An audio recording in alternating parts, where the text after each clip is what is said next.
we're going, everybody. I'm here with Jane, who's out in Lalor, or Lalor, as some of us know it, and we're taking a tour of your garden. I've already been here half an hour and haven't even seen 1/10 of the property. How are you? Oh, I love being in the garden. Now, you're vision impaired. I am. Yes. Now, that means you've got vision on the peripheral sides of your eyes. I do. But you do all this on your own too? Yes. Self-sufficient? Self-sufficient, yes.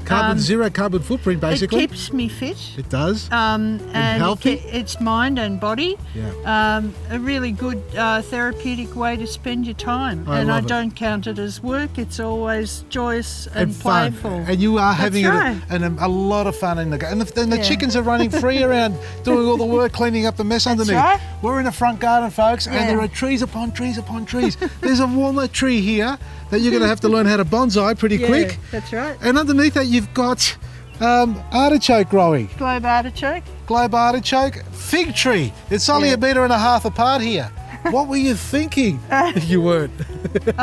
Yeah, well, things grow around each other. Oh, they work their way around. That's right. They hunt for the sun, and so You've created arch over the two. yes. And look right behind us here. Look at this olive tree.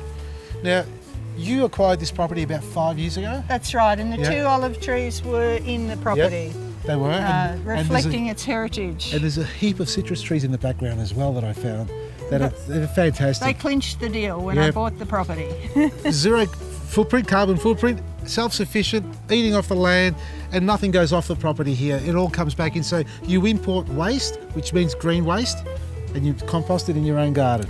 I import food scraps from 3 different households, grass cuttings from the local contractor, wood chip mulch from my community garden, Totally impressed. green waste from another neighbour. Everyone around here and in every other suburb should take a leaf out of your book and learn to do the same thing, folks. You don't need to throw anything out of your property. You can go back into your garden and you can take the benefits out through your fruit trees and your flowering plants, because the animals love it just as much. I've got 6 composting bins. One's not enough. Because I figure if they're all centrally located, then it's You don't going have to to cart it. give nutrients to the area around. So everything that leaches through the bottom That's right. goes into the earth. All the worms and all the microbes come and feed off it. Yes. And everything you can see around you is thriving. So you feed the compost bin, which in turn feeds the plants. I do, yes. I love that way. I love Yes. it. What have you got? What you've got? All right, this is an olive tree. Come We've further. got a plum. A new plum. I've just planted that plum. I Only did- just planted it. You're kidding me. That looks like it's been there for about 4 years. No, I bought it about a year ago. Don't say that. Mine is still small. What The- have you got here? The lemon tree I planted this apple. How old's the lemon tree? Please tell me it's 5 years old. Oh, it is. Oh, good. Yeah, it came here in a pot. Because all my 5-year-old trees are still this big. I did get a different location. It's going well. Apple tree. Yes. Wow. And your flowering plants. So you have a combination of ornamental or flowering plants with your edibles. A nice balance.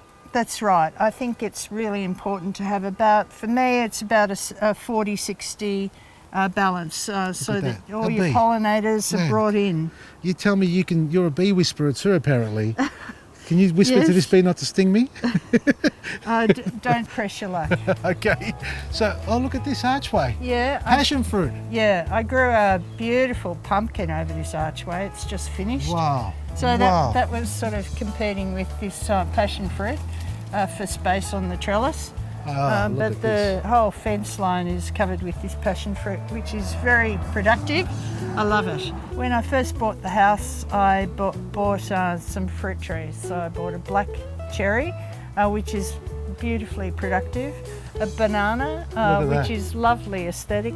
A banana tree in the middle of Whittlesea, city of Whittlesea. Who would have thought? That's right. Yeah, it's grown to quite a height.